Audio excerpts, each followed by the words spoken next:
দামোদরে ছাড়া হচ্ছে 64,325 কিউসেক জল। দুর্গাপুর ব্যারেজে জল ছাড়ার সতর্কতা জারি করল প্রশাসন। ঝাড়খণ্ড এবং দক্ষিণবঙ্গের বিভিন্ন জেলায় টানা ভারী বৃষ্টির জেরে দামোদর নদীর জলস্তর বৃদ্ধি পাচ্ছে। মাইথন ও পাঞ্চেত জলাধার থেকে বিপুল পরিমাণে জল ছাড়ার ফলে অতিরিক্ত চাপ তৈরি হয়েছে দুর্গাপুর ব্যারেজে।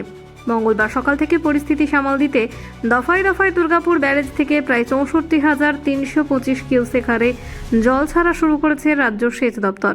বর্তমানে এই পরিমাণ জল ছাড়ার কারণে অবিলম্বে প্লাবন বা কোনো বড় বিপর্যয়ের আশঙ্কা নেই বলেই প্রশাসন আশ্বস্ত করেছে। তবে বৃষ্টিপাতের পরিমাণ বাড়লে কিংবা ওপরের জলাধারগুলি থেকে জল ছাড়ার হার বাড়ানো হলে ব্যারেজ থেকে অতিরিক্ত জল ছাড়তে হতে পারে। উদ্ভূত পরিস্থিতি খতিয়ে দেখে নদী সংলগ্ন এলাকাগুলিতে সতর্কতা জারি করা হয়েছে এবং নিম্ন দামোদরের বিপজ্জনক অংশে সাধারণ মানুষের চলাচলে নিষেধাজ্ঞা আরোপ করেছে স্থানীয় প্রশাসন।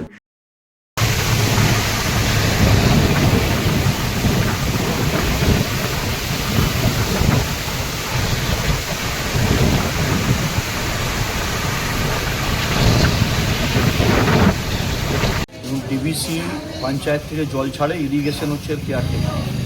ইরিগেশনের দামোদরের নিম্ন তীরবর্তী যে এলাকাগুলো আছে, সকাল থেকে যেমন আমাদের দুর্গাপুরের ক্ষেত্রে আমরা বলতে পারি আমরা দুই বিধায়কদের প্রস্তুত আছি।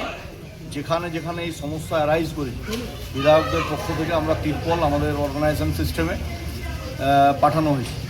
যেখানে যেখানে যা যা নিডস আছে, যেখানে যেখানে ওয়াটার লগিং ছিল দুর্গাপুরে, সেগুলোকে ওয়াটার লগিং ক্লিয়ার করা হয়েছে।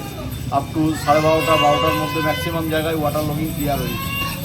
এবার নিম্ন তীরবর্তী অঞ্চলে ইরিগেশন, ডিবিসি এবং গভর্নমেন্ট একসাথে এর মনিটরিং মিটিং হয়েছে এবং সেই মনিটরিং মিটিংয়ের ফলে যারা যারা যেখানে যেখানে যা প্রিকশন মেজার্স নেওয়ার দরকার সেগুলো গভর্নমেন্ট লেভেল থেকে হচ্ছে এবং ডিএম, এসডিও, বিডিওরা এই কাজে সকলে মিলে ঝাঁপিয়ে পড়েছে।